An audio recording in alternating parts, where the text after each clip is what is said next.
Eh bien, me revoilà parce que la vidéo en direct que j'ai fait ce matin n'a pas été enregistrée, si j'ai bien tout compris, à moins que je la retrouve tout à l'heure, je ne sais pas.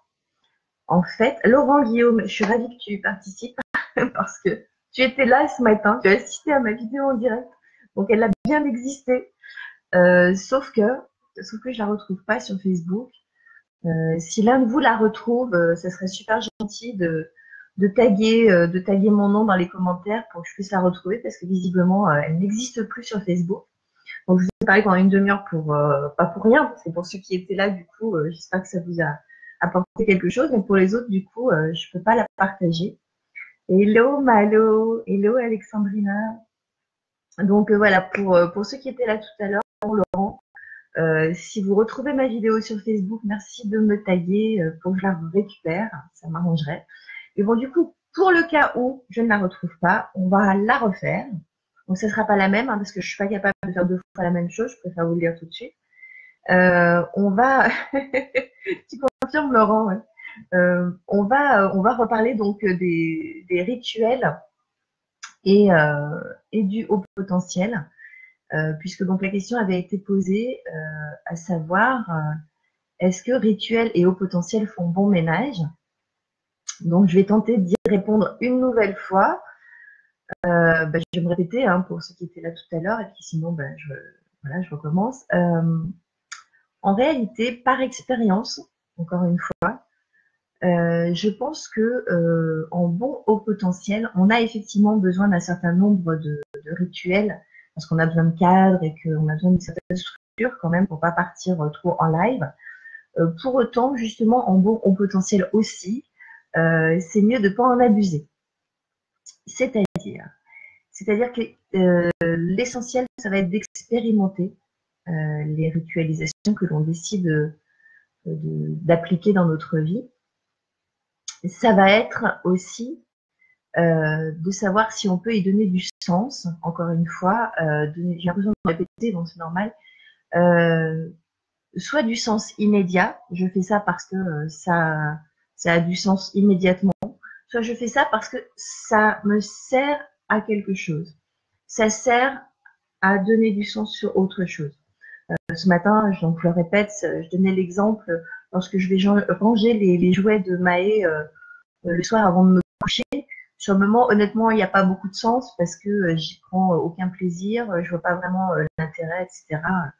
Je vois ça à n'importe quel autre moment, sauf que le sens, il n'est pas immédiat, mais donc il est pour après. C'est-à-dire que quand je vais me réveiller le lendemain matin, je vais être ravie de ne pas m'exploser les 2 pieds sur les Legos. Et là, du coup, ça prend sens de le faire avant. Donc, d'essayer de ritualiser au maximum, c'est-à-dire de tous les soirs, essayer de consacrer au moins 10 minutes à arranger ce sur quoi on pourrait marcher, principalement. De la même façon, ça, je crois que je n'en ai pas parlé ce matin. Laurent confirme que la vidéo n'est pas sur ma page. Bon, ben voilà. Il y a aussi un autre truc sur lequel moi j'ai commencé à essayer de ritualiser, c'est sur le fait de tenir mes comptes. Alors là, j'aime autant vous dire, c'est une grande aventure. Donc au départ, je regardais les autres faire, bien sûr, parce que voilà, on fait toujours ça, nous les hauts potentiels, comme on ne sait pas bien comment fonctionnent les individus de cette planète, on a tendance à beaucoup observer les autres. Et je vais pas y faire avec des petits cahiers, tout noter, machin. Et je me disais que ça, au bout de 3 heures, c'était fini pour moi. Je tiendrai jamais. Donc, je me suis dit, quitte à trouver quand même le moyen de tenir tes comptes et de faire ça quand même de façon régulière, c'est ce qu'on appelle un rituel, la régularité. C'est pas forcément lundi 8h, lundi 11h, lundi 13h, etc. C'est pas ça. Rituel, c'est régulier. Pour les comptes, je me suis dit, en fait, c'est simple, je vais m'acheter une pochette transparente. Et puis, quand le lundi, je dépense tant, sur un petit papier, parce que j'ai un petit carnet par contre, ou si j'ai pas un petit carnet, je déchire une feuille, enfin peu importe. Il faut que j'ai de quoi noter avec un stylo et je note combien j'ai dépensé. Si toutefois, je suis pas dans la motivation et le désir de placer tout de suite ce papier, je le mets de côté sur mon bureau. Et le but, c'est qu'à la fin de la semaine, tous mes petits papiers avec toutes les dépenses soient placés dans ce porte-vue. Et de temps en temps, j'essaie le plus souvent possible, au moins une fois par semaine, de faire le décompte de tout ce que j'ai dépensé. Alors certes, c'est noté sur des petits papiers, c'est pas hyper cadré comme ça pourrait l'être pour une personne un petit peu plus organisée, plus voilà, qui fait un petit peu plus attention à ça, qui note tout très précisément. Mais j'arrive au même résultat dans le sens où toutes les dépenses sont notées. Donc quand je fais le décompte, je peux effectivement faire le décompte de tout ce que j'ai dépensé et j'arrive donc au résultat que je voulais obtenir, à savoir que je sais où j'en suis dans mes comptes. Voilà. Donc c'est une autre façon de ritualiser. Et c'est pour ça que je voulais en parler aujourd'hui parce que le HP ne ritualise pas comme les autres. C'est pas la peine, il peut essayer, c'est pas du tout évident. Alors il y a une petite nuance, c'est que par exemple le HPI aura plus de facilité dans l'organisation et dans le fait de se tenir à cette organisation-là, et donc il y a certains rituels, certaines routines pour lesquelles on s'engage soi-même. Le haut potentiel est totalement en capacité à appliquer des rituels, sauf qu'effectivement, il ne va pas les appliquer comme les autres. C'est-à-dire, là encore une fois, au lieu de faire j'écris lundi 8h, je vais faire ceci, mardi 10h, je vais faire cela, mardi 13h, mardi 15h, machin. Non, ça risque d'être extrêmement compliqué dans la durée. On le sait, on l'a expérimenté pour plein d'autres choses. Le haut potentiel, il tient 1 mois, il tient 2 mois, après ça explose dans tous les sens. Donc, si ça explose, c'est que ça ne lui convient pas ou que ça ne lui convient plus. Donc, il vaut mieux mettre beaucoup plus de souplesse, même dans la structure, même dans le cadre, même dans le rituel, pour que ça puisse durer dans le temps. Moi, le rituel, par exemple, ça j'en ai parlé ce matin, mais bon, la vidéo n'existe plus. Je m'engage aujourd'hui à faire 2 à 3 vidéos par semaine. Donc, pour vous parler des adultes à haut potentiel, de la douance, pour vous parler de développement personnel, bon bref. Au début, je m'étais engagée à faire une vidéo par jour. Je l'ai fait. Franchement, j'y suis arrivée, mais au bout de 2 mois, ça a tout pété. Pourquoi? Parce qu'à un moment donné, je suis plus satisfaite du contenu que j'offre si je fais une vidéo par jour. J'ai envie qu'il y ait de la qualité, j'ai envie qu'il y ait de l'énergie, j'ai envie qu'il y ait tout ça dedans. Et si je reste sur une vidéo au jour, j'ai l'impression de ne pas tenir ma promesse, à moi-même déjà. Donc ça ne me convient plus. Donc ce rituel de la vidéo jour, je l'oublie et je passe à 2 à 3 vidéos semaine. Et même ça, le rituel est souple. C'est-à-dire que je ne vais pas m'imposer tous les jours à 11h, je fais ma vidéo parce que tous les jours à 10h, je l'ai écrit. Non.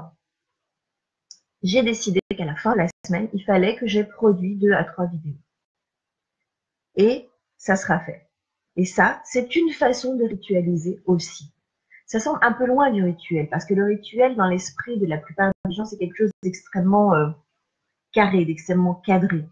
Et ça ressemble donc assez peu à ce que je suis en train de vous décrire. Et pourtant, ce que je suis en train de vous décrire, c'est du rituel. C'est du rituel un petit peu plus adapté à du HP, probablement, mais c'en est.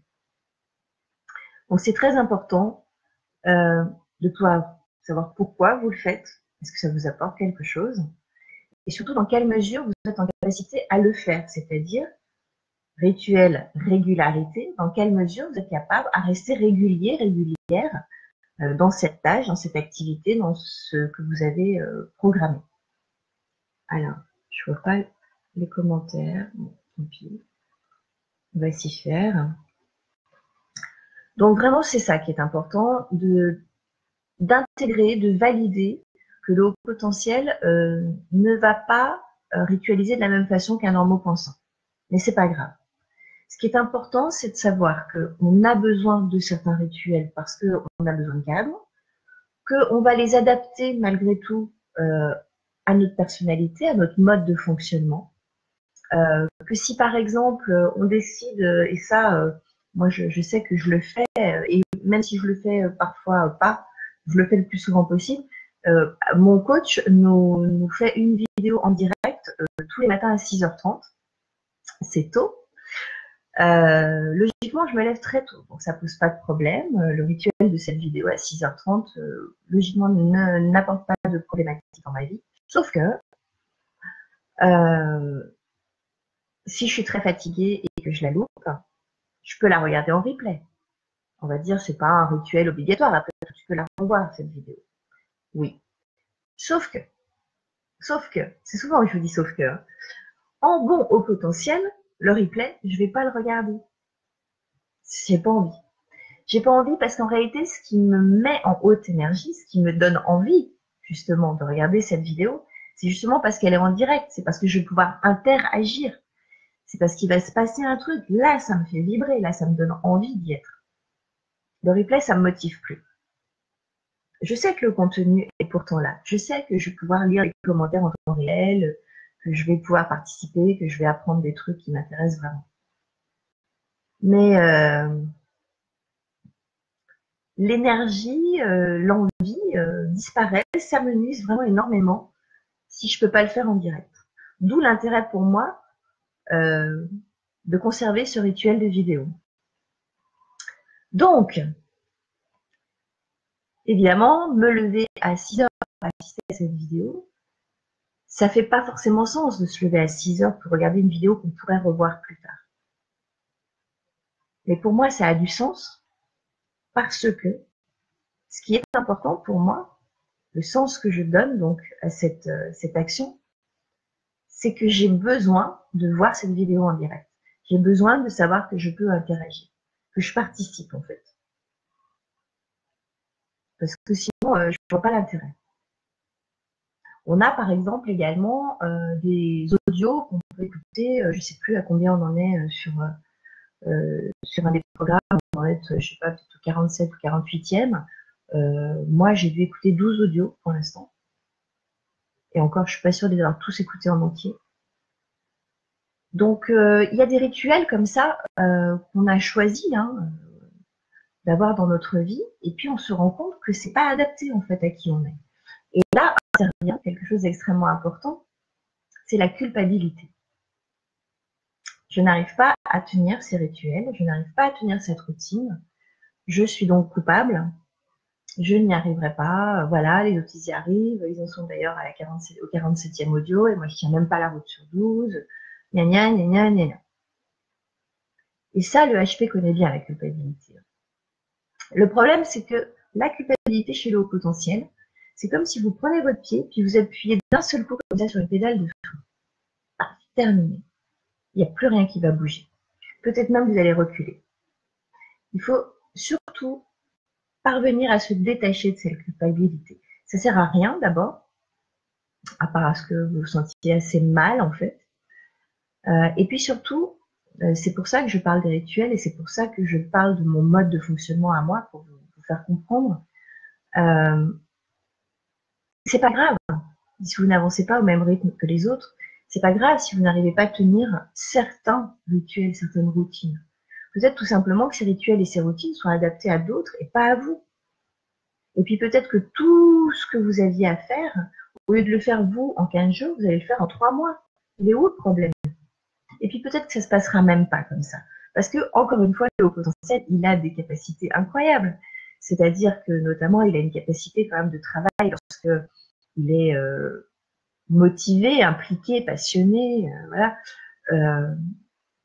à finalement faire des choses en un temps assez record, à intégrer des données, etc. Donc, je crois que réellement, le fait de maîtriser son mode de fonctionnement de HP, ça permet aussi de lâcher cette culpabilité.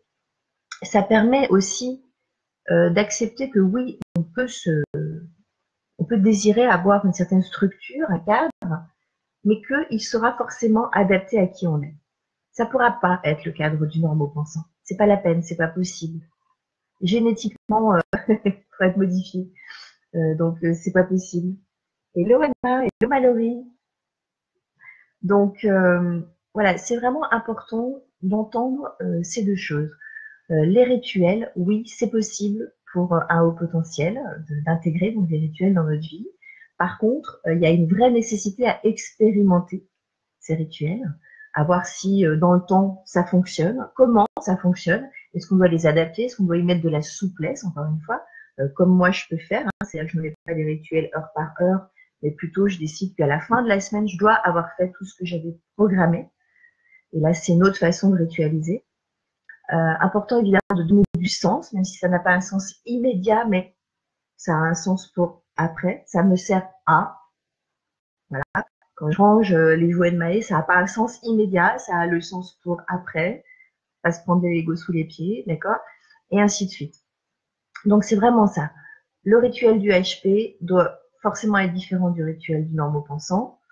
Il doit avoir du sens, même s'il n'est pas immédiat, ce sens. Et puis surtout, eh bien, le cadre du HP est forcément beaucoup plus souple, beaucoup plus élastique, parce qu'il va devoir s'adapter à ce fonctionnement-là, qui est un petit peu particulier quand même, on est tous d'accord avec ça. Voilà. C'est ce qui fait d'ailleurs qu'un enfant ou un adolescent va avoir beaucoup de plaisir à ce qu'il y ait des rituels, notamment pour l'heure du dîner, pour certaines choses comme ça dans sa vie du quotidien.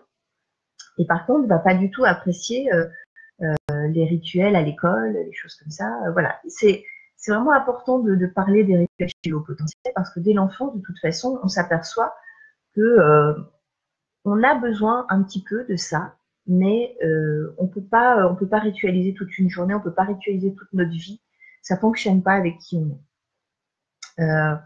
Pour vous donner un dernier exemple de vie quotidienne, hein, moi par exemple, je fais en sorte avec Maë que nous puissions dîner avant 19h30. Ça m'agace d'être obligée de faire ce truc-là.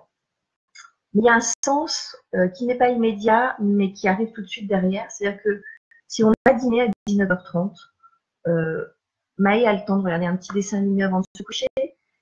On a le temps de lire une histoire avant de s'endormir. On a le temps de faire certaines autres choses derrière. Si je ritualise pas, ça part en live parce qu'on va faire chacun nos trucs. On est perchés toutes les deux de toute façon, donc ça va pas être facile de regarder l'heure. Et ça, on va pas être satisfaite ni l'une ni l'autre parce que au final, les choses qui sont importantes pour nous, pour Maë, c'est important de regarder un petit dessin animé avant de se coucher, de lire une histoire avec sa maman aussi, c'est important. Ben, si on zappe tout ça juste parce qu'on n'a pas respecté ce rituel-là, cet horaire-là pour le dîner, on passe à côté de choses qui sont beaucoup plus importantes finalement. Donc voilà, le sens n'est pas immédiat, mais il arrive derrière. Ça fait partie des rituels qu'on est en capacité à faire. En revanche, je ne serais pas vraiment en capacité à ritualiser, je sais pas moi, je suis pas sûre qu'on arriverait à ritualiser que 3 fois par semaine on va marcher dans la forêt. Je suis pas certaine que je pourrais ritualiser le fait de faire une vidéo tous les jours à 10h du matin. Voilà, il y a des choses, c'est vraiment dans l'expérimentation qu'on s'aperçoit si ça nous convient ou pas. Voilà. Et je pense qu'avoir bien fait le tour de ce que je voulais vous dire là-dessus. J'ai parlé de ça parce que j'avais une personne qui s'interrogeait justement en se demandant est-ce que le rituel c'est pas un truc totalement anti au potentiel. Et donc la réponse est non, c'est possible, mais à réadapter et, à la personnalité que vous avez et à qui vous êtes. Voilà. Surtout, enlevez la culpabilité lorsque vous n'y arrivez pas. Essayez autrement, tentez autre chose. C'est la seule façon de pouvoir conserver, j'ai plus de doigts, de pouvoir conserver certains rituels. Voilà. Je vous embrasse. J'espère que celle-ci de vidéo aura été enregistrée, hein, puisque celle de ce matin a disparu. Mon œil va toujours aussi bien. Voilà. Tac. Et je vous dis à demain. Ce sera probablement une vidéo enregistrée, parce que demain, je vais être occupée toute la journée. Et ensuite, la troisième vidéo devrait arriver le vendredi. Voilà. Passez une belle journée. Posez-moi des questions si vous en avez. Ne m'en posez pas si vous n'en avez pas. Et je vous dis à demain.